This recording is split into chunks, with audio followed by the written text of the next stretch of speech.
Aleluia. Abra as vossas Bíblias, por favor. No livro ou na carta aos Gálatas. Carta aos Gálatas, nós vamos ler só até o versículo 9. Amém? Gálatas, capítulo 1, versículo de 1 até o 9. Vamos ficar de pé, por favor? A gente vai passar um tempo assim sentados. É bom que dá uma circula aí, né, o sangue. Gálatas, capítulo 1, versículo de 1 até o 9. Vamos meditar em todo o capítulo, mas para ganharmos tempo, nós então leremos só esses versículos. Paulo, apóstolo, não da parte dos homens, nem da parte do homem algum, mas por Jesus Cristo e por Deus Pai, que o ressuscitou dos mortos. A todos os irmãos que estão comigo, às igrejas da Galácia, graça e paz da parte de Deus Pai e do nosso Senhor Jesus Cristo, o qual se deu a si mesmo por nossos pecados, para nos livrar do presente século mau, segundo a vontade de Deus, nosso Pai, no qual glória para todo sempre. Amém.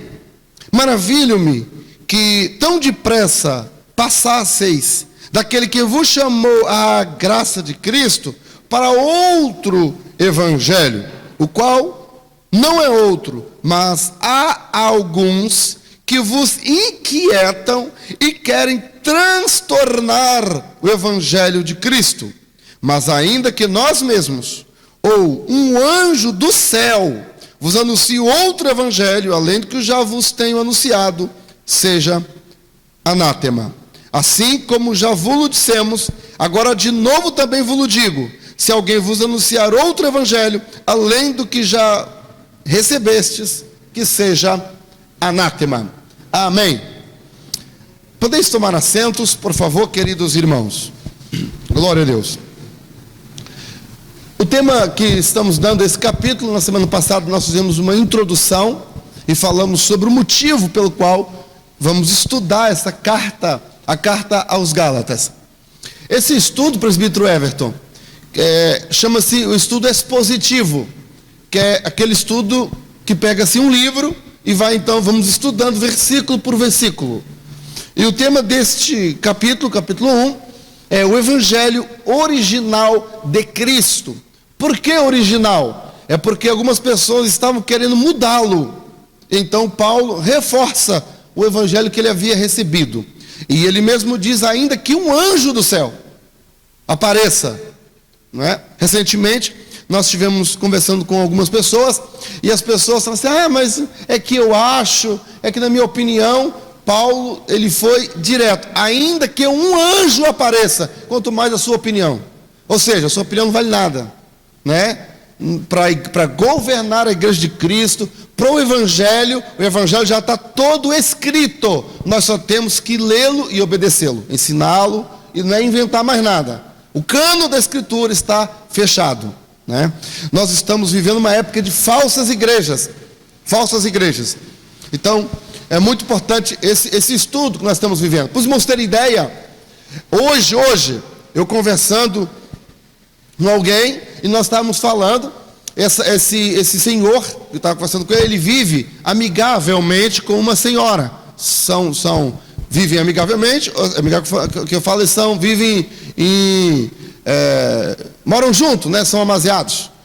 E ele, conhecedor da palavra de Deus, oi, irmã Jacira, que bom ver a senhora. Quando ele começou a se envolver amorosamente com essa senhora, ela não era crente, então, e ele a evangelizou, e ganhou essa senhora para Jesus, ela se converteu e tal, mas até hoje eles não casaram. E essa senhora, que eles vivem juntos, não são casados nem nada e tal, ela foi convidada por uma pastora para poder pregar na igreja da pastora. E ela falou: olha, mas eu não posso, porque a minha situação... Não tem problema não. Olha só, a nova convertida, não, mas para subir na tribuna, para pregar. E a nova convertida começou a ensinar a pastora. Agora, para você ver a estrutura que tem a igreja da pastora. Ok, isso um exemplo, hoje. O segundo exemplo, hoje, segundo exemplo que me aconteceu hoje. Ontem, uma das irmãs aqui da nossa igreja, uma pessoa nova na fé, né? Tem mais ou menos 2 meses que essa amada irmã está frequentando aqui nossa igreja, graças a Deus. E ela vive junto com esse irmão querido, que são os 2 novos na igreja. Ela antes desviou-se, né? Agora voltou aos caminhos do Senhor, mas a jovem ainda fuma, a jovem ainda não é casada. Tem 2 meses que a pessoa está frequentando nossa igreja. Aí a pastora, onde reúne uma familiar dessa irmã, chamou ela para levar a palavra lá. Levar a palavra, a menina tem 2 meses que estava no mundão. Agora vai levar a palavra? Que palavra? A menina nem casada é. Olha a estrutura de uma pessoa dessa, de uma igreja, entre aspas, igreja, né? Porque isso não é igreja, irmão. Desculpa lá. A pessoa não tem nem visão do que é certo, do que é errado, do que não pode. Coloca qualquer pessoa na tribuna para ministrar. Eu não estou dizendo que a nossa irmã é qualquer pessoa, não é isso, irmão. É que a irmã é nova na fé. A irmã acabou de voltar. Compreende? Então, irmão, a coisa é séria. Seríssima. E aí, as pessoas vão vivendo isso é uma característica clara, nítida, de falta de estrutura para a igreja. Agora, isso é o que eu estou citando aqui, que eu te conheço. Irmão, existem inúmeras igrejas, não só pastoras não. Igrejas de alguns pastores que são homens também, que não tem a mínima estrutura bíblica, a mínima. Perto da minha casa, Marcelo conhece, tem lá uma igreja. Aí morreu uma pessoa lá, eu fui no funeral. Aí, ao chegar lá, a pessoa estava orando pela alma da pessoa. Gente, meu Deus do céu, eu fiquei. Então, agora note, irmão, irmãos, outro dia eu estava chegando da igreja, escutei alguém pregando lá dentro, falando bem assim: coloca a mão na sua cabeça e fala: demônio, sai de mim. Irmão, fala na igreja. Eu chego e falo para os irmãos: bota a mão na cabeça e fala: demônio, sai de mim. Que isso? Olha a falta, e eu escutando, a falta de estrutura para a igreja. O que é isso, irmãos? Igrejas que não são igrejas. Entende? Ser um pastor, ministrar a palavra de Deus, não é assim não. Hoje pela manhã, vamos já entrar aqui no tema. Eu estava conversando com meu pai, e ele falou que domingo foi numa igreja grande, e chegou lá, deram a palavra a uma missionária para poder pregar. A missionária leu lá em Ezequiel capítulo 2, filho do homem, põe-te em pé e falarei contigo. E ela se embolou, e a mensagem ia na frente, dali foi para Apocalipse, e depois fomos para Gênesis, depois não sei o que lá, e Senhor, a mensagem não teve início, meio e fim, não teve conclusão, não teve aquele negócio. Irmão, pregar, não é só chegar aqui em cima e falar qualquer coisa não. Não é não. Então eu falo essas coisas, não é para dificultar, não é para dizer que eu sou isso, eu sou aquilo, que eu sei pregar. Não é nada disso não. Eu estou conscientizando a igreja de falsas igrejas. Quero conscientizar a igreja de falsas pregações, de falsos obreiros. Muito cuidado, porque, irmão, eu sei que quando não tem culto aqui, muitos irmãos vão em outras igrejas por aí, que me preocupa, porque eu não sei o que estão sendo ensinado lá. Chega lá, alguém vai botar a mão na sua cabeça, eu não sei quem é que está lá, a pessoa, entende? A vida dessa pessoa, eu não conheço. Não se mede alguém pelos dons espirituais. Não, recentemente teve alguém aqui no nosso meio profetizando, passou alguns dias assim, descobri a pessoa estava em adultério. E não foi conversa fiada, não. A pessoa que se envolveu com ele em adultério que me procurou. A irmã que se envolveu em adultério com esse camarada que me procurou para confessar, tá entendendo, irmão? Não é conversa fiada, não. Coisa séria. Então, não se mede alguém por causa tá profetizando, tá isso, aquilo, não. Tem muitos falsos profetas, profeta da carne. Tem, irmão, tem. Agora veja bem, imagina, irmãos, nós precisamos compreender a nossa posição. Às vezes nós não estamos, às vezes até Deus pode falar comigo. Pode falar comigo, dependendo do meu caso, da minha situação, Ele pode até falar comigo. Mas dependendo da minha posição diante da igreja, não vou nem dizer diante de Deus, porque isso aí só Deus julga. Mas a minha posição diante da igreja, não convém que eu entregue aquela profecia. Porque dependendo da minha posição, a pessoa fala assim, mas esse irmão não está assim, está profetizando? Estão entendendo, irmãos, o que eu estou querendo falar? É muito sério a coisa. É muito sério. É muito sério. Tem pessoas que é muita coisa longe da igreja. É muito usado. Cadê? Você chega na igreja dele, cadê? Só é usado lá no monte. Só é usado na igreja, quando vai na igreja da campanha do roda-roda, do pula-pula. Quem é usado por Deus é usado em tudo quanto é lugar. Deus usa aqui, usa lá. E não tem essa história não. E outra coisa, se alguém duvidar, ainda puxou a orelha ainda. Já puxou a minha? Está pensando que eu já duvidei de profecia uma vez só? Duvidei muitas vezes. E acredito que Deus vai me puxar a orelha mais vezes ainda. Porque eu não acredito em qualquer profecia. Não acredito não. Eu acredito na profecia. Sei que Deus usa mesmo. Recentemente, eu aconselhei uma irmã da nossa igreja, está com a gente aqui ela, e eu falei assim, julgue a profecia que eu falar contigo. Quando eu profetizar, julgue. Falei mesmo. É isso que tem que ser, irmão. Julga qualquer profecia. Não o profeta. A Bíblia não dá essa margem. Mas para julgar a profecia. Qualquer pessoa que profetiza pode profetizar da carne. Qualquer um pode. A linha é tênue, é estreita. A pessoa pode se confundir. Pode entregar a profecia da carne. Mas não quer dizer que Deus não use aquela pessoa. Compreende? Então hoje nós vamos avançar aqui. A gente vai entrar aqui na palavra de Deus. E por isso então Deus ministrou nosso coração para estudarmos sobre o evangelho original, autêntico, para descobrirmos. E o texto aqui fala que se alguém anunciasse um outro evangelho, não é um homem, um pastor, um anjo do céu, a recomendação de Paulo é que seja amaldiçoado, rejeitado, anátema.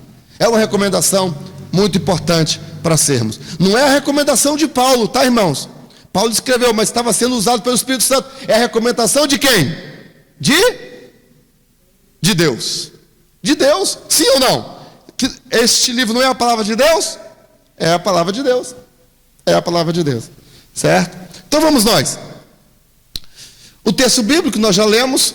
Existem pelo menos 2 grandes motivos para estudar a carta aos Gálatas. Primeiro motivo, já naquela época, já tinha um falso evangelho, né? Olha, se apareceu um anjo do céu. Aí, o texto aqui, você está com a Bíblia aberta aí, em Gálatas? Mantenha a Bíblia aberta aí, que a gente vai toda hora ler um texto.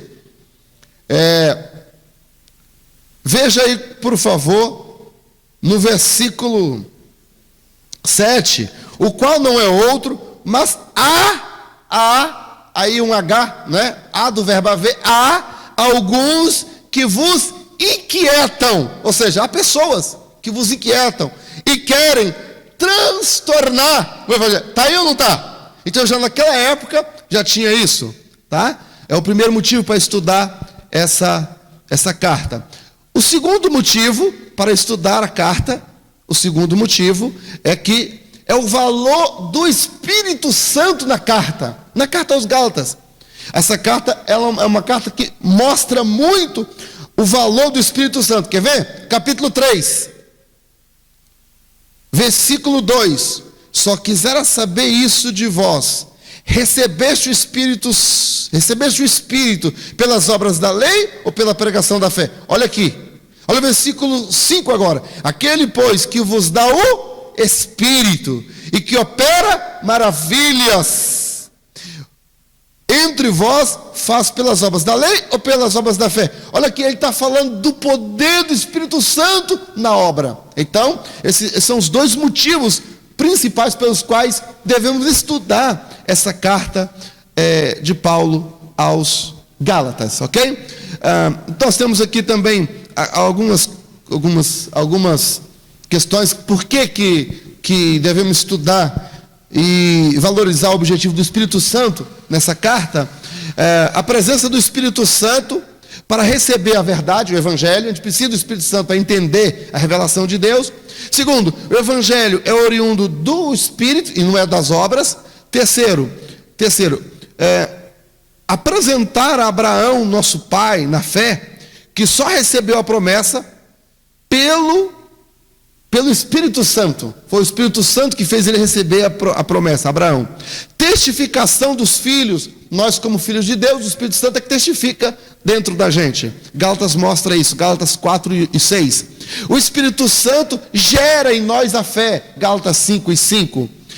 Ainda um outro motivo é que existe uma guerra em nós. Gálatas fala sobre isso, né? Gálatas capítulo 5, versículo 17. O Espírito luta contra a carne, a carne contra o Espírito, os dois se opõem um ao outro, né? Então, Gálatas, essa carta está falando do Espírito Santo, nosso Espírito, da vitória do crente contra a carne. E por último, só quem anda no Espírito é que frutifica, vence, né? Só quem anda no Espírito é vitorioso. Então nós paramos aí na ministração passada. Nós temos aqui algumas questões com relação à carta. O nome carta ou epístola, vem do termo grego, né, epistolás, né? Atos capítulo 9, versículo 2, explica melhor isso. Epístola é quando Paulo pede cartas dos sinédrios para ir. Aí o nome carta ali no grego é epístolas. Epístolas é um documento. Esse documento concede ao portador a mesma autoridade de quem enviou. Então, quando Paulo escreve uma epístola da parte de Cristo, ou seja, por que ele usa o nome? Por que isso era uma epístola? Quer ver? Olha aí, capítulo 1, versículo 1. Paulo, apóstolo, não da parte de homem algum, mas por Jesus Cristo. Paulo aqui ele está evocando a autoridade do próprio Jesus. Quando ele pediu cartas ao Sinédrio para prender os crentes lá em Atos 9, está acompanhando comigo? Lá em Atos 9, ele tinha a mesma autoridade que o Sinédrio tinha para prender as pessoas. Por isso ele mandava prender, assolava famílias e tal, porque tinha carta, ou seja, ele tinha a autoridade legal. Quando ele escreve carta aqui, carta em nome do Senhor Jesus, da parte do Senhor Jesus, ou seja, essa carta que Paulo está escrevendo aos Gálatas, está no mesmo pé de igualdade que Jesus Cristo tivesse escrito. Está entendendo a seriedade que é? Por isso então uma epístola, ok? O termo apóstolo tem a mesma raiz no grego de epístola. O termo apóstolo significa enviar com a mesma autoridade de quem o enviou. A palavra, a gente vai ver um pouquinho na frente, mas eu vou adiantar. A palavra epístola e apóstolo vem da mesma raiz, a raiz apo no grego, que significa enviar. Epístola é uma carta que é enviada. Apóstolo, Luquinha, vem do grego, né, apóstolos ou apostolon, mas a raiz dessa palavra é apo, que significa enviar. Então, o termo apóstolo é enviado para longe ou enviado para fora, porque o termo apo significa enviar para fora, ou de fora, ou ir para fora, entende? Então, a palavra apóstolos ou apostolon significa enviado para fora. Então, hoje em dia, queridos irmãos, irmã Lia, demais irmãos, quando essas pessoas aí que presidem certas igrejas e elas querem se intitular apóstolas, elas que se intitulam apóstolas, querendo ser superior aos pastores, aos bispos, como se apóstolo fosse um cargo tipo assim, tipo vice-deus. Está entendendo, irmão? Hoje, biblicamente falando, o apóstolo na igreja hoje é o missionário. É o missionário, que é aquele que é enviado para fora, tá? Então essas pessoas que estão na igreja aí se titulando de apóstolos, apóstolas, irmão, isso não passa de arrogância humana, vaidade humana. Nós todos somos servos de Jesus Cristo, entende? O apostolado, as pessoas sempre me perguntam: pastor, hoje em dia tem apóstolo ainda? Nos modos dos apóstolos de Jesus, não. Por quê? Por que que não? Porque os apóstolos de Jesus, eles tinham autoridade canônica. O que eles faziam, escreveram ali e tal, eram inspirados e viraram o quê? Bíblia, Escritura. Eles foram chamados pelo próprio Jesus, fisicamente, pessoalmente. Eles andaram 3 anos e meio com Jesus. Eles viram Jesus ressuscitado, fisicamente. Entende? Eram esses os critérios para um apóstolo. Ter andado com Jesus os 3 anos e meio, ou seja, ter se matriculado na faculdade, no curso superior de Jesus. Até alguém fala: ah, mas Pedro é leigo. Leigo? Irmão, a pessoa que andou 3 anos e meio na faculdade do maior mestre de todos os anos, de todos os tempos e épocas, e era de tempo integral, ele chama esse camarada de leigo? Leigo é você que está falando, não Pedro. Pedro não era leigo, não. Compreende o que eu estou dizendo? Sim ou não? Um curso de pedagogia hoje, como de teologia também, a área de humanas, ele é 3 anos, curso superior, mas é só à noite, de 7 às 10 da noite. 3 anos, já tem curso superior, e a pessoa não é leigo, tem curso superior. Agora, imagina a pessoa andar 3 anos e meio, noite e dia, com Jesus, o maior mestre de todos os tempos. Esse cara é leigo? Eu não concordo. Desculpa lá, para mim não é. Entende? Glória a Deus.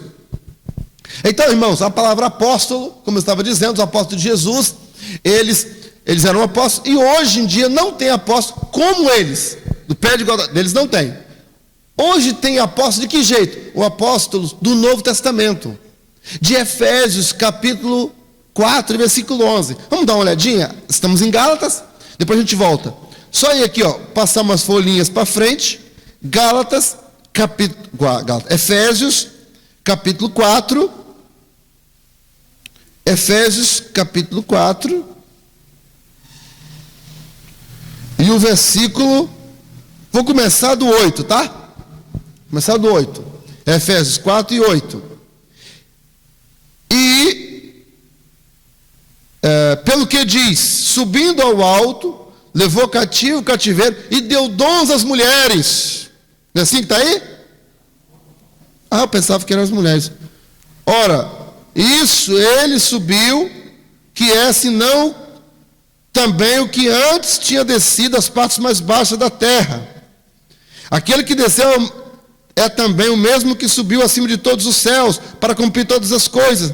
E ele mesmo deu uns, eu acho que está errado aqui, ele mesmo deu umas para apóstolas, não é isso que está aí? E ele mesmo deu uns para apóstolos, outros para profetas, outros para evangelistas, outros para pastores e doutores, querendo o aperfeiçoamento para a obra para a edificação quem é o corpo de Cristo? É aí? Igreja. Para que haja edificação. Foi ele que fez isso. Quer questionar? Quer brigar? Briga com ele. Fala com ele. Ele é que subiu e deu dom. Pastorado não é curso em faculdade que se faz. A pessoa que tem uma chamada é importante se preparar. Mas o Instituto de Teologia não dá pastorado a ninguém. Pastorado é um dom de Deus. Há muitos irmãos que são semi-analfabetos, mas exercem o ministério pastoral, porque tem uma sabedoria de Deus para isso. Se essa pessoa que tem o dom estudar, ninguém segura. Mas agora não é o estudo que vai fazer a pessoa cumprir o ministério, porque quando Deus chama, Deus capacita. Quando Deus chama, Deus capacita. É muito importante a pessoa se preparar. É claro que aqui fala, uns para apóstolos, fala ou não fala? Ele deu uns para apóstolos. Quer dizer, Significa que hoje ele dá apóstolos ainda, um dom. Não é a consagração, apóstolo, agora tem a carteira de apóstolo. Não é isso é vaidade. É o dom. A pessoa que é enviado para fora, para abrir igrejas, está entendendo? Fundar a igreja, treinar obreiros, consagrar. Quando a igreja está, bota o pastor ali, vai para outro lugar. Isso é o apóstolo. Ainda hoje tem, chamado por Deus. Claro que o apóstolo hoje não é como os apóstolos de Cristo. Tem autoridade diferente. E compreende os irmãos que estou falando? Então, apóstolos, mas o que? Profetas. Profeta aqui, ó, não é a pessoa que tem o dom de profecia, não. Profeta aqui é o profeta da palavra. Aquele que revela. O cara vai pregar a palavra de Deus. Você não sabe nada da sua vida. Fala a sua vida de pé abaixo, querido diácono Gilberto. Muito obrigado pelo seu carinho, viu? Deus te abençoe. Chegou, estava tudo pronto aqui. Deus te recompense. Então, o profeta aqui, agora vamos lá. O profeta aqui é o profeta da palavra. Outros para evangelistas e outros para pastores e doutores. Tem pessoas que são chamadas por Deus com esse dom, o dom de doutor. A pessoa que tem o dom, ele se preocupa com uma vírgula na Bíblia. É capaz de entrar noite adentro estudando por causa de uma vírgula. Sabia disso? É o doutor. Ele quer saber no profundo mesmo. É um dom. Então, vamos voltar para Gálatas, que o nosso estudo é Gálatas, capítulo 1. É só para mostrar aos irmãos. Uma carta ou uma epístola. O que uma carta contém? O que uma epístola contém? A epístola tem 5 itens. Primeiro, saudação. Aqui Paulo, apóstolo, não dá a saudação. Vai até o versículo 5, aí fala assim: o qual glória e honra para todos sempre. Amém. Não fala aí? Então essa partezinha aí você pode notar que termina, é a saudação. Está aqui em Gálatas, capítulo 1, Gálatas, capítulo 1. Olha lá o versículo 5. O qual glória para todos sempre. Aí tem o ponto. Aí fala amém. Sim ou não? Sim. Então significa aí terminou a saudação. Terminou a saudação. Então isso aqui é uma epístola, é uma carta, né? Depois uma oração. Nós temos aqui Gálatas 1, de 3 a 5, a oração que Paulo faz. Agradecimentos. No caso dessa carta aos Gálatas, não tem agradecimento. Por quê, pastor? Porque essa carta aqui é uma carta rotativa. Na região da Galácia, não era uma carta específica para uma igreja, era uma carta que ia rodar por várias igrejas. Quer ver aí? Olha, acompanha aí. Versículo 2. A todos os irmãos que estão comigo, as igrejas. Está vendo aí no versículo 2? Da Galácia. Igrejas, ou seja, era mais de uma. Então ele não colocou um agradecimento, porque essa carta ela ia rodar por várias igrejas, certo? O motivo, Gálatas 1 e 6, no caso aqui, alguns que estavam inquietando, apresentando o evangelho falso, né? E saudações finais e pessoais. Aí em Gálatas 6, exatamente. Só que em versículo 18 vai findar aqui a saudação final, saudações finais, ok? Então isso é uma epístola. Gálatas, quem era esse povo? Esse povo que estava lá em Gálatas, onde localizava isso? Existe uma discussão sobre essa região, Galácia, essa região da Galácia, se divide em duas, Galácia do Norte e Galácia do Sul. Existe uma discussão aí. A Galácia do Sul, abrange as cidades de Antioquia, Icônio e Listra. Ali, pegar o mapa da Palestina, ali nas viagens de Paulo, você vai ver na região da Ásia, a Ásia Menor, essas cidades. Na primeira viagem de Paulo, primeira viagem missionária, ele passa em Antioquia, Icônio e Listra. Entre essa região ali, próximo a essa região, estava a Galácia, tá? Chamada Galácia do Sul. Mas tem também a Galácia do Norte, que pega a Capadócia e a Ásia, e a Turquia ali na Ásia Menor, tá? Então, é a Galácia do Norte. O povo que habitava essa região da Galácia,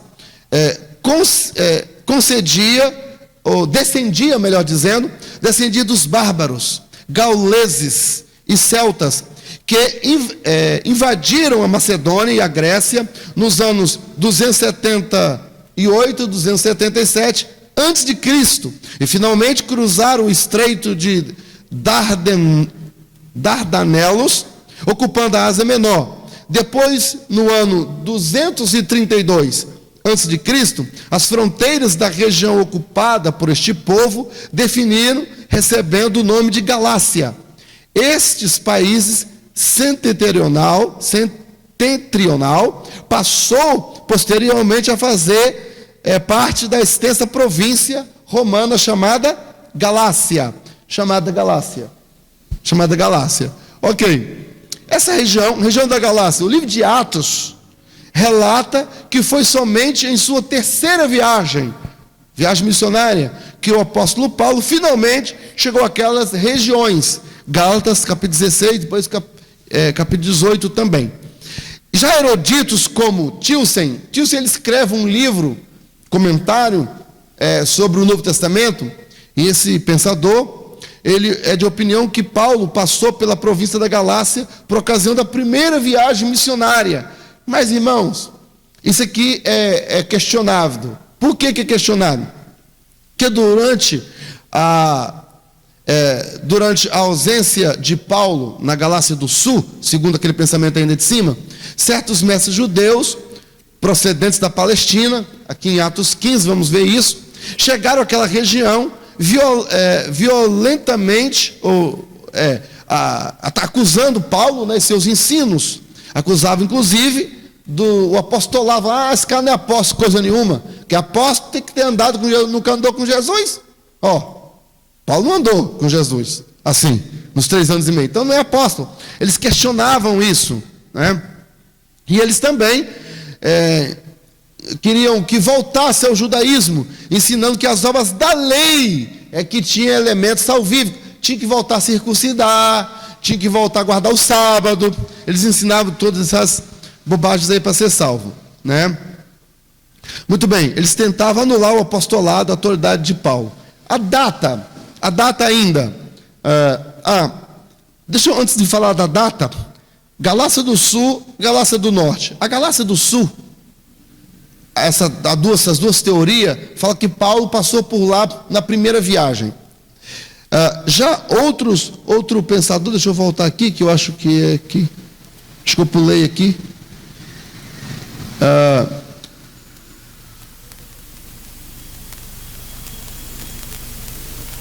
Aqui.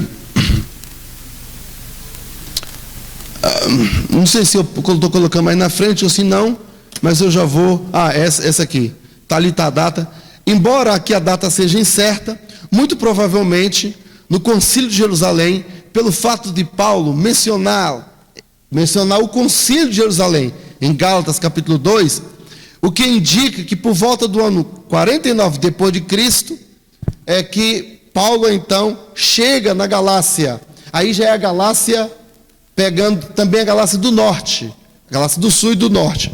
Por quê? Quando nós olhamos para o mapa na primeira viagem missionária de Paulo, quando Paulo faz a sua primeira viagem missionária, essa primeira viagem missionária de Paulo foi antes do concílio em Jerusalém. Foi antes. Então, como que Paulo tinha passado pela Galácia, sendo que ele só volta, sendo que quando ele escreve para a Galácia, ele menciona o concílio em Atos capítulo 2. Entende? Então, em Gálatas capítulo 2. Então imagina, como é que eu escrevo uma carta para vocês antes de conhecer vocês? Entende? Então, acredita-se que a carta aos Gálatas só foi escrita quando Paulo passou por lá na sua terceira viagem, e não na primeira viagem. O que seria por volta então do ano 49, e não antes. Então, a data que a carta foi escrita, provavelmente no ano 49. E quem é que acredita nisso além do pastor Wallace? O John MacArthur. John MacArthur Jr., ele no seu comentário, ele vai acreditar nessa façanha. Isso não vai levar nem para o céu nem para o inferno. Só para saber, só para informação. Era uma carta circular, versículo 2, nós já falamos, ela rodava. O escritor, não é o autor, o escritor o escritor da carta é Paulo. Porque aí a nossa pedagoga Magnaíla, mas não fala-se o autor? Eu não gosto muito dessa expressão. Eu coloco sempre escritor e autor entre aspas. Quem é o autor da Bíblia? Deus. Paulo foi simplesmente um privilegiado de ser o escritor. Estamos lendo seus escritos, mas o autor, quem inspirou, foi quem? Deus. Certo? Muito bem. O versículo 1 fala sobre isso. Vamos lá agora. Vamos olhar aí para o versículo 1. A carta ela está distribuída em 3 partes. A primeira, pessoal. Paulo tinha uma parte que era pessoal. Paulo defende a sua autoridade. Ele fala Paulo, apóstolo. Irmão Luceni, quando eu comecei a estudar a Bíblia, Samela, quando eu comecei, isso que eu falava? Eu falava assim, esse Paulo é metido da besta, rapaz. Ele falava assim, Paulo, apóstolo. Tem outro lugar que fala, eu, Paulo, apóstolo. Mas é porque eu não entendia qual era o motivo que ele falava isso. Paulo ele não estava se metidando, não, se arrogando, não. Aqui era porque havia pessoas judaizantes, mestres judeus, que estavam infiltrados dentro da igreja e estavam querendo desacreditar Paulo, torcendo a mensagem do evangelho. Aí ele escreveu uma carta, peraí, esse pessoal estão pensando o quê? Estão duvidando que eu sou apóstolo? Aí é por isso que ele fala, apóstolo. Ele fala, olha o versículo 12 comigo.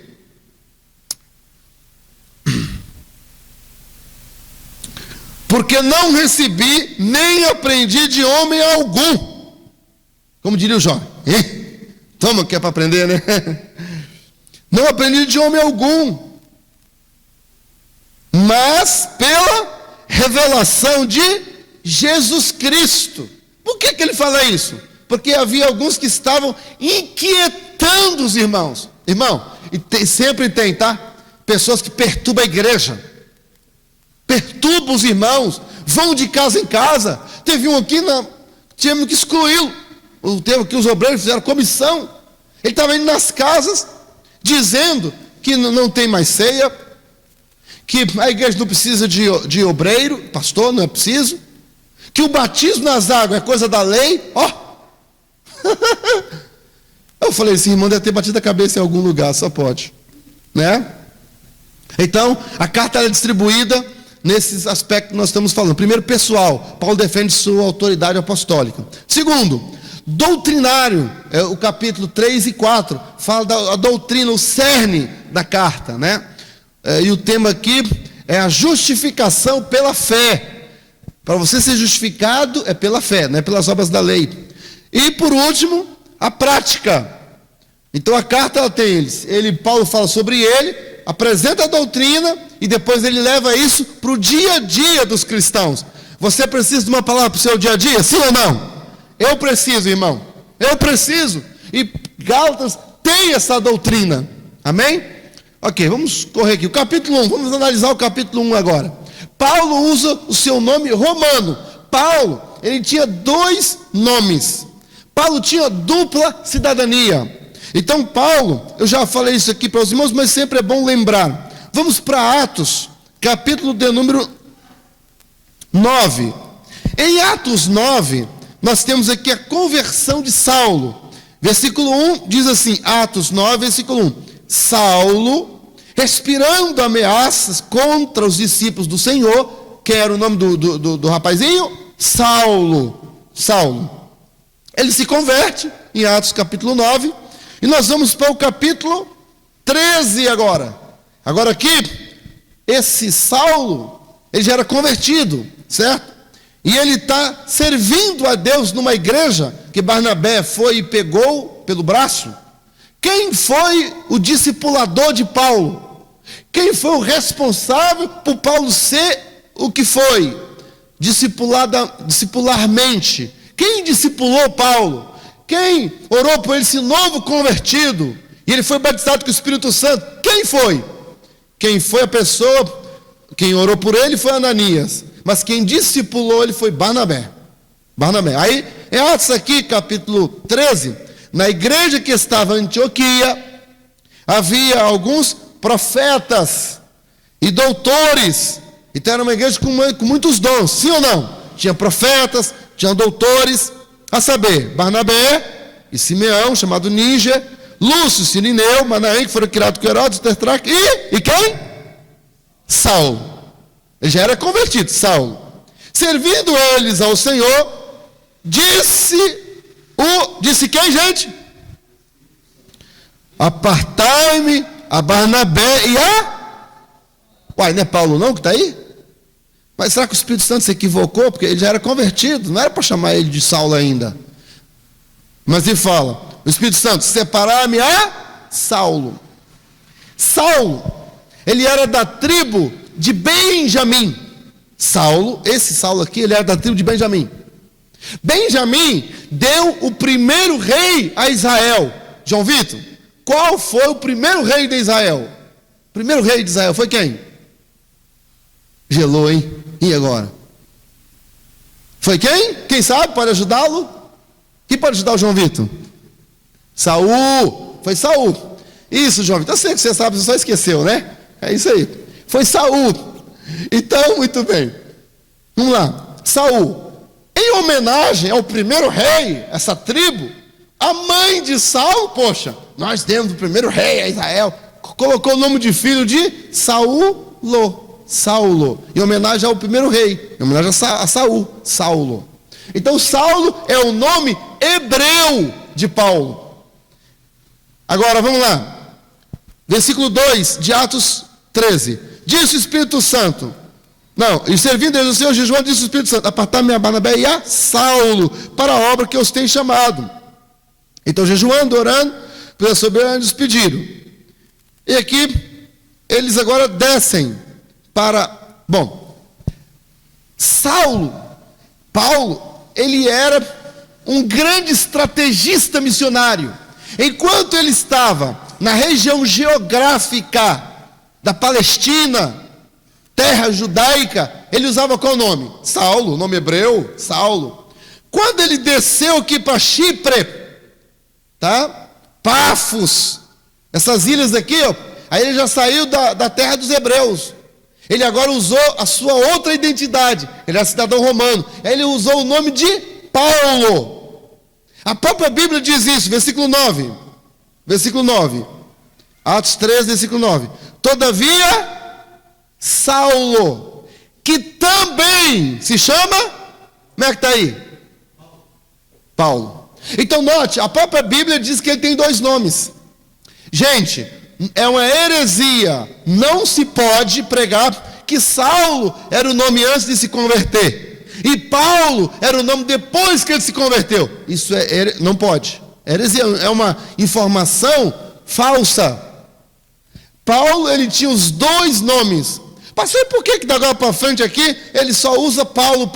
Porque agora ele ficou conhecido em todo o território romano. Então, como naquela época quem estava dominando o mundo era o Império Romano, qual que era melhor? Usar o nome romano, claro, Paulo. Ok? Muito bem, vamos voltar para Gálatas. Paulo, versículo 1. Paulo, então o nome Paulo, estudamos um pouquinho sobre o nome Paulo. Segunda palavra aí, do versículo 1. Paulo, a segunda palavra é o quê? Apóstolo. É aqui que eu vou falar um pouquinho. O apóstolo, seu significado deriva do termo rabínico na administração religiosa, que significa enviado ou comissionado. A palavra grega, aí eu até coloquei aqui as duas palavras em gregos, né? Apo, para fora, e a epístolas, que é uma carta. O objetivo da carta é o quê? Você quando escreve uma carta, você quer enviar. Então o nome apóstolo significa enviado para fora. Ok? Pegou aí? Mancida? Quando você for dar os estudos aí, tá só anotando ali, pregadora. O conteúdo dessa carta, no versículo 1 inclui aqui o conteúdo do evangelho, que fala que não é de homens. O versículo 11, nós acabamos de ler, né? Mas faço-vos saber, irmãos, que o evangelho que por mim foi anunciado não é segundo homens. O evangelho que eu preguei para vocês não é segundo homens. Não é. Não é segundo homens. Temos aí o versículo 12, versículo 15 ainda, né? Agora, irmãos, eu queria mostrar aos irmãos aqui uma curiosidadezinha. Eu vejo, bem, leia comigo aqui ainda, só para eu mostrar aos irmãos. Versículo 11, né? Nós acabamos de ler. O evangelho não recebi segundo homens. Agora é o versículo 12. Porque não recebi, nem aprendi de homem, não aprendi de homem algum, certo? Paulo está falando. O evangelho que eu recebi, não recebi de homem algum. Paulo está falando, certo? Ponto. Agora, curiosidade. Só abrir aqui um parênteses para uma curiosidade. Vamos dar uma olhada em Hebreus. Hebreus, capítulo 2. Versículo 3. Hebreus 2, versículo 3. Como escaparemos nós? Ele está falando, ele se inclui, né? Nós, o escritor aos Hebreus. Como nós escaparemos? Ele está incluindo ele. Se não atentarmos para tão grande salvação. Aí ele fala, essa salvação, a qual essa salvação? Começando a ser anunciada pelo Senhor. Quem é esse Senhor? Jesus. Foi-nos depois confirmada pelos que a ouviram. Quem ouviu a pregação de Jesus? Os apóstolos. Quem depois saiu pregando? Eles apóstolos. E o escritor dos Hebreus falou assim, eu ouvi a mensagem pelos que ouviram e aceitei. É isso que ele está dizendo.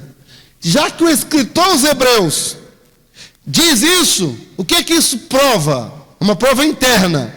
Que quem escreveu Hebreus não foi quem? Não foi Paulo. Fica evidente que quem escreveu Hebreu não foi Paulo. Não é o estudo de hoje, mas eu não sei de verdade quem escreveu Hebreus. Não sei. Eu tenho uma ideia. Eu até creio que foi alguém. Mas eu tenho certeza absoluta, que Paulo não foi. Por muitas razões. Uma delas é que o grego usado aqui, ele não encontra, pela graça de Deus eu trabalho com tradução, ele não tem nenhuma carta de Paulo. Então não é ele. Se você ler uma carta do pastor Kemuel Sotero, você vai encontrar, mesmo que se ele mandar você escrever, que eu já fui secretário dele várias vezes, muitos anos, você vai encontrar o termo assim, doravante, mormente. Quem vai nas reuniões sabe que ele fala muito essa palavra, doravante, mormente, nuquetange, ele fala muito essas palavras. É ou não é, Luquinha? A igreja segue caminhando. Então, na carta aos Hebreus você não encontra nenhum. O grego é diferente. Muito bem. Além do conteúdo. E tem esse versículo aqui que fala. Paulo fala, eu não aprendi de homem algum. E o escritor de Hebreus fala, eu ouvi de quem aprendeu com Jesus. Eu recebi de quem aprendeu de Jesus. Então não foi Paulo. Porque Paulo não aprendeu de homem algum. Entende? Existem outras provas. Não é o caso hoje. Outro dia falaremos sobre isso. Vamos voltar para Gálatas. Depois, no versículo 2, inclui também o conteúdo dessa carta, inclui aqui a obra redentiva, versículo 2. O versículo 1 fala, Paulo, apóstolo da parte de homem alguma de Cristo, e por Deus, Pai, que ressuscitou dos mortos, e todos os irmãos que estão comigo, as igrejas da Galácia, graça e paz da parte de Deus e do nosso Senhor Jesus Cristo, o qual se deu a si mesmo pelos nossos pecados, para nos livrar do presente século mal. Então aqui está em tudo que obra, a redentiva. Então esse evangelho é para isso, é para livrar vocês do presente século mal. Gente, se o evangelho verdadeiro nos livra do século mal, por que as pessoas querem imitar o século mal? Por que a igreja de Cristo quer fazer da igreja uma boate como se fosse como o mundo faz? Por quê? Isso não é evangelho. Isso é falso, não é? Então, aqui inclui a obra redentiva. E o objetivo da obra redentiva, nos livrar do presente, o século mal. Mas quando você recebe a redenção, você se livra desse mundo. Amém? Vamos ainda. Motivo da carta. Outro evangelho. Evangelho. A palavra outro, até coloquei aqui, é a palavra grega hétero, de outra natureza. A gente não fala, fulano é heterossexual. Hétero é aquele, ele é oposto, né? O homem, ele é oposto à mulher. É outra natureza, natureza masculina, natureza feminina, é outra natureza. Então, Paulo, quando fala, aqui no versículo 6, maravilho-me de tão depressa passeis daquele que vos chamou a graça de Cristo para outro evangelho. A palavra outro é a palavra grego hétero, que é de outra natureza, não é a natureza do Espírito Santo, não é inspirado, não é nada disso. Marcas do evangelho.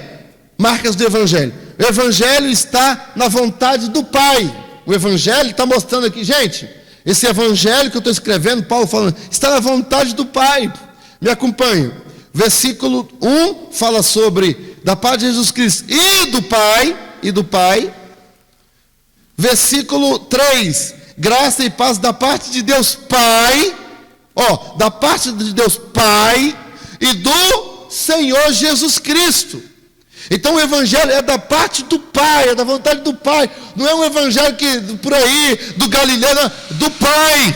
Ele está invocando a pessoa do Pai aqui, né? Ou seja, esse evangelho é do céu, veio de Deus, ok? Depois, versículo 4, ele ainda vai falar, na última parte ele ainda diz, melhor dizendo, segundo a vontade de Deus, nosso Pai, tá? Segunda marca do evangelho, é que esse evangelho é para a glória de Deus. Gente, versículo 5, o qual é para a glória, o qual é para a glória do Deus Pai, para todo sempre, amém. Gente, evangelho que não glorifica a Deus não é evangelho. Já viu cultos que as pessoas ficam toda hora batendo palma para o homem? No culto não se bate palma para homem. Culto é para a glória de Deus. Irmão, para falar a verdade, eu não gosto do negócio de bater palma. Eu às vezes me esqueço. Sério? Depois eu me arrependo. Eu falo, vamos salvar palma para Jesus. Irmão, é melhor trocar palma por glória a Deus. Sabia? Glória a Deus. Um momento oportuno, vamos dar um estudo sobre isso, sobre quando a Arca da Aliança chegava no meio do povo de Israel, diz a Bíblia que de longe ouvia-se o alarido, aquele barulho de júbilo. O povo inimigo via aquele barulho. Se você pensa que evangelho é silêncio, você está enganado. No dia de Pentecostes, quando diz a Bíblia que veio como que um som, como um vento veemente, e encheu a casa onde estavam sentados. E diz a palavra em Atos 2, correndo aquela voz, aleluia. Irmão, faz falta o barulho, não é de palma não, porque palma até o bêbado bate, mas glória a Deus não. Glória a Deus, aleluia, glória, glória. Olha, irmão, glória a Deus, essa palavra, glória a Jesus, mexe com o céu. Você dá glória para cima, a glória desce. Agora, as palmas é comum no campo de futebol, é comum em tudo quanto é lugar, mas na casa do Pai, enfim, porque você quer louvar a Deus? Não é pecado bater palma, porque a Bíblia fala, louvar é o seu capão. A Bíblia fala, não é pecado bater palma, não é pecado. O que eu estou dizendo é melhor dar glória a Deus do que bater palma. É isso que eu estou falando. E a Bíblia, o Evangelho, no culto a Deus, não se pode glorificar o homem. A glória, ela é exclusiva de Deus. A glória de Deus, e Ele não divide a sua glória com ninguém. Amém? Marca do Evangelho é para a glória de Deus. Você que vive o Evangelho, as pessoas vão glorificar. Eu vou correr por cada hora. É um chamado para viver na graça de Cristo. Versículo 5 ainda, olha. Versículo 5, para viver na graça de Cristo. Não é o versículo 5 não. É o versículo 6. Maravilho-me que tão depressa passeis daquele que vos chamou. Chamou a quê? A graça de Cristo. Chamou para a graça de Cristo. O acraseado serve na ou para, né? Chamou a graça de Cristo. Para a graça de Cristo. Então nós somos chamados para essa graça. Agora, a origem da graça. Vamos falar um pouquinho aqui da graça. Origem da graça. Em João capítulo 1, versículo 19, diz assim: a lei foi dada por Moisés, mas a graça e a verdade veio por Jesus. João 1 e 17. Aqui está dizendo, ó, a graça, a lei veio por Jesus, está falando que existe a lei veio por Moisés, mas a graça veio por Jesus. Está dizendo que há essas duas coisas. Está dizendo que há graça, mas também diz que há a lei, certo? Outra coisa, a lei, ela foi desfeita. Foi? Abra sua Bíblia comigo. Vamos acompanhar rapidinho. Se não der tempo da gente coisar, a gente continua outro dia. Não se preocupe não. Jeremias 31. Jeremias 31, versículo 31 também. Acompanha aí, que é para você ler. Diz lá: eis que vem dias, está falando do presente ou do futuro? Vem dias, virá ainda, né? É do futuro? Jeremias 31 e 31. Jeremias 31 e 31. Eis que vem dias, diz o Senhor, em que farei um concerto, uma aliança nova com a casa de Israel e com a casa de Judá, não conforme o concerto que fiz com seus pais, nos dias que tomei pela mão, para os tirar da terra do Egito. Quem foi o homem que Deus usou para tirar da terra do Egito? Moisés? Essa lei que está falando, a lei de Moisés, tá? Aí vamos lá, versículo 32. Não conforme o concerto que fiz com seus pais, no dia que os tomei pela mão para os tirar da terra do Egito, porquanto eles fizeram o quê? Invalidar o meu concerto. Está escrito ou não está escrito? Que o povo invalidou esse concerto. Esse concerto aí, a lei de Moisés, guardar os sábados, essas coisas, ficou inválido. Está escrito. Está escrito. Tá? Eles invalidaram o meu concerto. Muito bem. Vamos ler ainda mais. Motivo que foi invalidado. O motivo. Deuteronômio. Vamos para o motivo agora. Deuteronômio, cadê Deuteronômio? Sumiu da minha Bíblia, rapaz. Pelo amor de Deus. Deuteronômio 31. Deuteronômio 31, é o motivo agora, versículo 16. Deuteronômio 31, motivo que invalidaram o concerto. Os irmãos sabem que Deuteronômio é um livro que foi escrito por Moisés, para dar lei. Deuteronômio 31, versículo 16. Disse o Senhor a Moisés: eis que dormirás com os teus pais, e este povo se levantará e se prostituirá, indo após outros deuses dos estranhos da terra, por meio dos quais vai, e me deixará. E o que? Como é que está aí? Como é que está aí escrito? Anulará o meu concerto. A lei está aí. Deus mente, irmão. Anulará a minha aliança. Deus mente. Está escrito aí, esse povo vai anular o meu concerto. Deus é que falou. Deus não mente, né? Agora, Gálatas 2 e 16. Gálatas 2 e 16, só para vocês terem ideia. Gálatas 2 e 16. Sabendo que o homem não é justificado pelas obras da lei. Por quê? Porque a lei foi invalidada. Agora ainda, que é muito importante compreender lei e graça, sabia? É muito importante compreender lei e graça. Oséias, capítulo 2. Oséias, vamos para o Antigo Testamento. Oséias.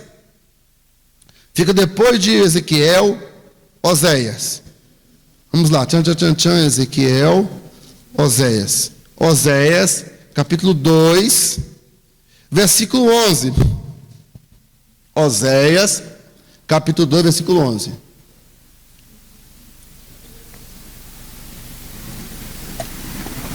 Achou aí? Oséias 2 e 11. Oséias 2 e 11. E farei cessar todo o seu gozo, e as suas festas, e as suas luas novas, e os seus... Deus falando, eu farei cessar os seus sábados. Então, irmão, quando a pessoa está nisso, primeiro, você está querendo guardar o sábado? Em primeiro lugar, está numa aliança que foi invalidada. Nós lemos. Lemos ou não lemos na palavra? Eu não estou inventando nada não, irmão. Lemos lá, foi invalidado. Segundo, o próprio Deus falando em Oséias aqui, ó, o sábado eu farei cessar. Vai acabar isso. O próprio Deus falou, certo? Isaías agora, Isaías 1 e 13. Isaías 1 e 13. Isaías, eu estou procurando aqui também junto com vocês, que a gente acha junto. Isaías 1 e 13. Isaías, só voltar um pouquinho. Isaías 1 e 13. Não tragais mais ofertas debalde. Sabe o que é debalde? Debalde é em vão, à toa. Isaías 1 e 13. Não trareis mais ofertas debalde. O incenso é para mim o que, gente? Abominação. Também as festas de lua nova. E os... É para mim também o que? Também, viu aí falando a palavra? É para mim abominação. E também os sábados. As convocações da congregação. Não posso. O quê? Não posso o quê? Suportar. Você vai ficar, então, imagina, Deus falando, como que eu vou ficar guardando uma coisa que Deus está falando? É para mim uma abominação. Agora, para a gente terminar essa parte, sabendo que a lei acabou, essas coisas, Hebreus capítulo 8. Hebreus, fica depois, antes de Tiago e depois de Timóteo. Hebreus, capítulo 6. 6 não, capítulo 8. Hebreus 8, versículo 6. Hebreus 8, versículo 6. Hebreus 8 e 6. Aqui no Novo Testamento, tá, gente? Hebreus 8, versículo 6. Mas agora alcançou ele ministério tanto mais excelente, quanto é mediador de um melhor concerto. Melhor concerto, que está confirmado em melhores promessas. Por quê? Aquele primeiro fora irrepreensível, nunca teria buscado lugar para o segundo. Agora escuta, eu vou continuar lendo, deixa aí marcadinho, olha só um pouquinho para cá. Quando Jesus estava na cruz, na cruz não, quando ele foi partir a ceia, ele falou assim, este é o sangue do Novo Testamento, novo pacto, novo concerto, é o segundo concerto. Se tivesse o primeiro, com Moisés, por isso que João, capítulo 1 fala, a lei, primeiro pacto, veio por Moisés, mas a graça, segundo pacto, veio por Jesus. Nós agora estamos na graça. Por quê? Porque o primeiro foi anulado. Amém? Deu para pegar? Aí vamos continuar aqui em Hebreus. Versículo 8 agora. Porque repreendendo-os, lhes disse, eis que virão dias, olha aqui que ele está falando, ele está citando Jeremias, eis que vem dias, diz o Senhor, em que com a casa de Israel, casa de Judá, estabelecei um novo concerto. Está vendo aqui? Ele está citando lá, o que eu estou fazendo aqui, o escritor Zebeu Freis naquela época, foi uma casa, um concerto novo com a casa, estabelecer com a casa de Judá, casa de Israel, casa de Judá, estabelecer um novo concerto, versículo 9. Não segundo o concerto que fiz com seus pais, no dia que os tomei pela mão, para os tirar da terra do Egito. Viu aí? Não é um concerto igual aquele, né? Como não permaneceram naquele meu concerto, eu para eles não atentei, diz o Senhor. Porque este é o concerto, que depois daqueles dias farei com a casa de Israel, diz o Senhor. Porém, a minha lei no seu entendimento e no seu coração, e as escreverei. E lhes serei por Deus, e eles serão meu povo. E não ensinará a cada um. Enfim, aqui vai falando do segundo concerto. Que é qual é esse segundo concerto? A graça. Que é a graça. Entende, os irmãos? É por isso que a gente não guarda sábado. Por isso que a gente não fica com aquele negócio de não querer comer carne de porco, essas coisas aí, porque isso não está na Bíblia. A Bíblia diz que a pessoa pode comer. A diz, pastor? Está onde? Vamos dar uma olhadinha? Deuteronômio. Acho que é Deuteronômio, capítulo de número 12, eu acho. Capítulo 12, versículo 15. Onde diz que pode comer qualquer carne. Deuteronômio 12 e 15. Ai, meu Deus, a hora passou. Deuteronômio 12 e 15. Porém, achou aí? Porém, conforme todo o desejo da tua alma, degolarás e comerás a carne segundo a bênção do Senhor teu Deus, que te dá dentro das tuas portas. O quê? Como é que está aí? Comerão.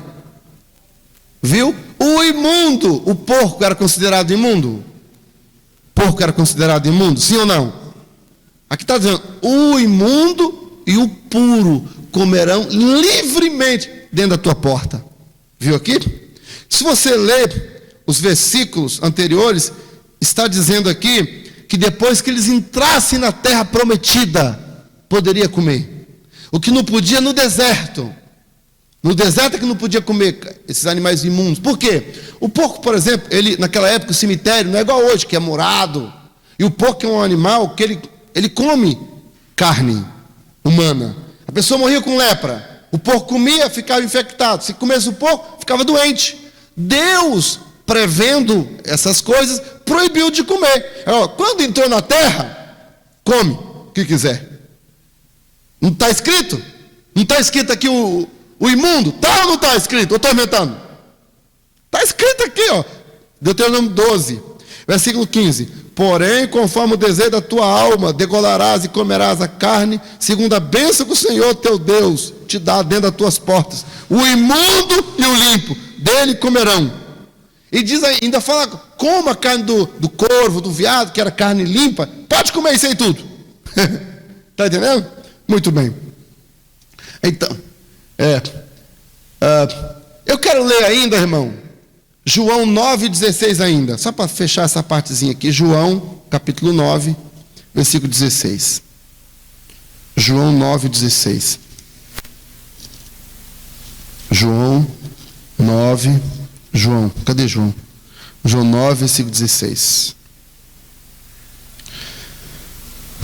Então, alguns fariseus diziam, este homem não é de Deus, pois não guarda o sábado. E diziam outros, como pode um homem pecador fazer tais sinais? Entende? Porque todos sabiam que Jesus não guardava o sábado. Não guardava. Eles observavam e os fariseus falavam, esse cara não é de Deus, não guarda o sábado. Né? Jesus não guardava o sábado. Vamos voltar para Gálatas, que a gente tem... já não dá mais tempo, 9 horas. Poxa, queria falar mais umas coisinhas aqui. Marcas do evangelho genuíno. Primeiro, o evangelho genuíno, ele é de Cristo.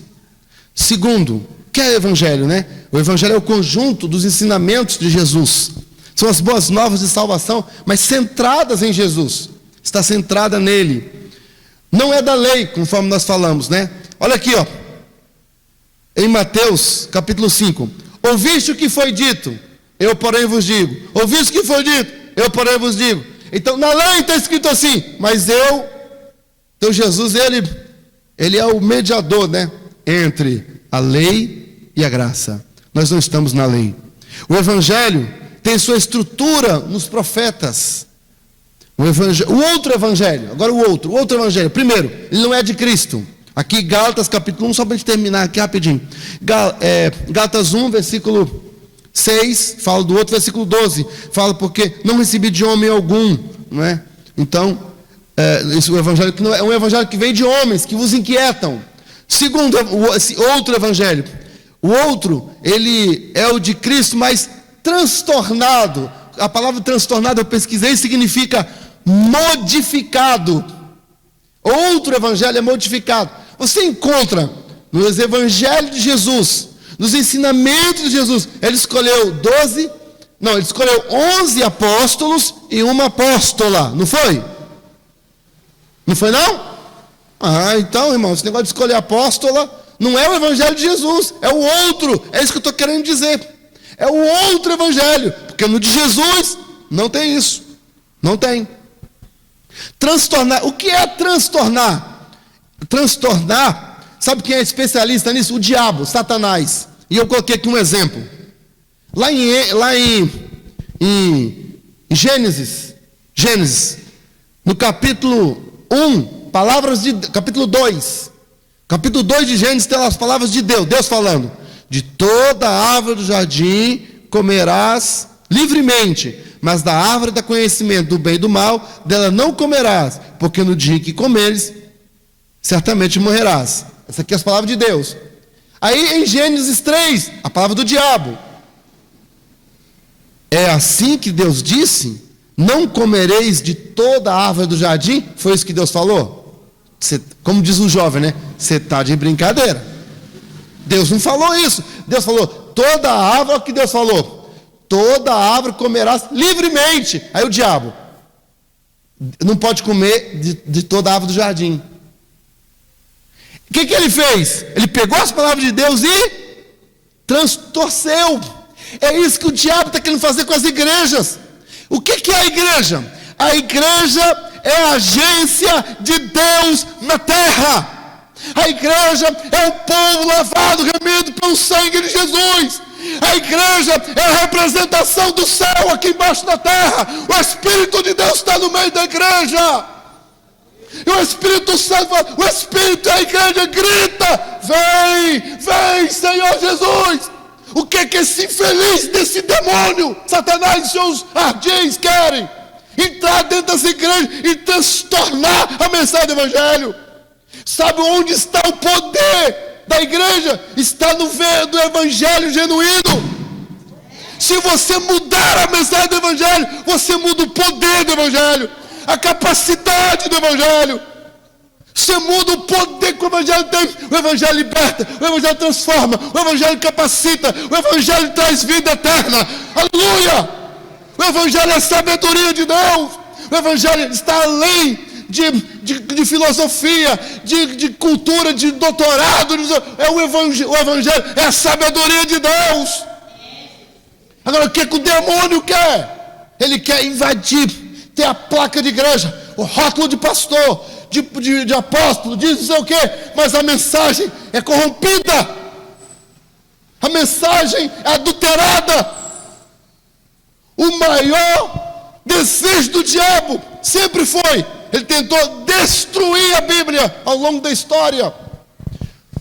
Nós vamos fazer aqui uma jornada teológica. Vamos fazer a jornada teológica. Nessa jornada vamos estar estudando a palavra de Deus. E vocês vão ver, as pessoas vão falar: irmãos, a igreja romana, o império mandou queimar todas as Bíblias. Passava veneno nas páginas da Bíblia. Tentaram destruir a Bíblia. Esse livro foi tentado queimar, foi tentado acabar com ele. Nós só temos a Bíblia porque o Espírito Santo preservou. E cantarabachuri e cantaramanai. Preservou, irmão, o Antigo Testamento. Foi achado no ano de 1946, nas cavernas de Corã, no Mar Morto. Os rolos do Antigo Testamento intactos, em rolos, todos os livros do Antigo Testamento, nas cavernas, estão no museu lá em Jerusalém. Está entendendo? Deus preservou, aleluia, a palavra viva. Oh glória, bendito seja o nome do Senhor. Mas o desejo do inimigo é esse. O grau de tolerância para o outro evangelho é zero. Por que zero? Versículo 8 e 9. Mas ainda que eu mesmo, se eu pirar o cabeção, ou até um anjo do céu, o que Paulo está falando aqui? Tolerância zero para outro evangelho. Evangelho falso, tolerância zero.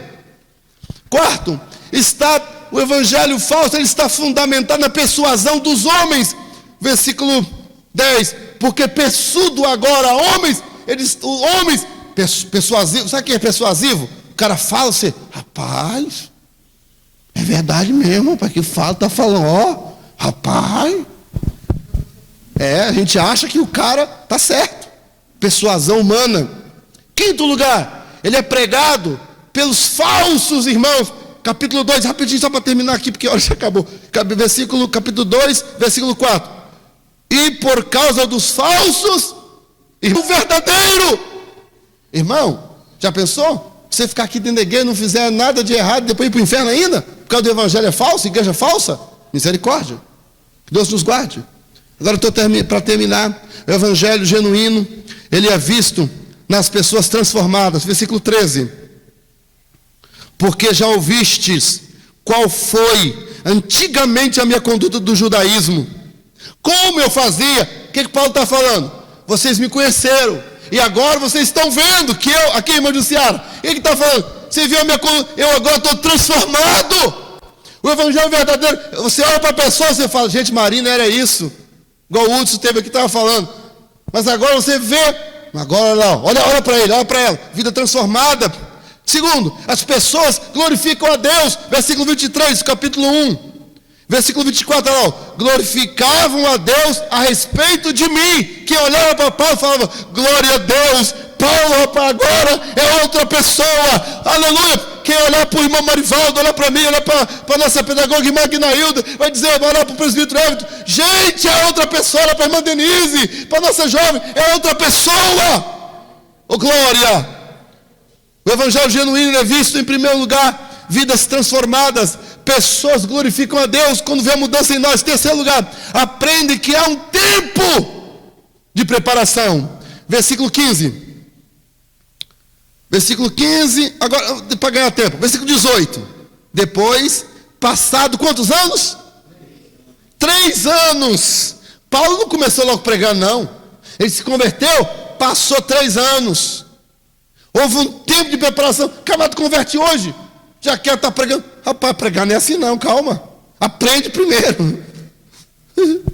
Quarto, vive uma vida reta diante de Deus. Versículo 20 para terminar. Estou terminando agora. Ora, acerca do que vos escrevo, eis que diante do pastor Wallace, é esse que está aí? Eis que diante de Deus, faz o quê? Testifico que não minto. Vive uma vida reta diante de Deus. O compromisso de quem está no evangelho verdadeiro é diante de Deus. Não tem vida dúbia. Sabe o que é vida dúbia? Na igreja é santarrão. Na igreja, lá fora, é um mundano, pecador, miserável, dá mau testemunho. E o diabo está batendo palma para aqueles que estão fazendo assim, porque o diabo gosta que o homem peca. Deus nos guarde. E assim o Senhor venha nos abençoar em nome de Jesus. Viver uma vida reta diante de Deus. Essa é a nossa missão. Na próxima sexta-feira, querendo Deus, vamos para o capítulo 2. A chapa vai esquentar, irmã Sirlene. Deus nos abençoe. Eu quero terminar. Eu quero fazer uma oração por você. Glória a Deus.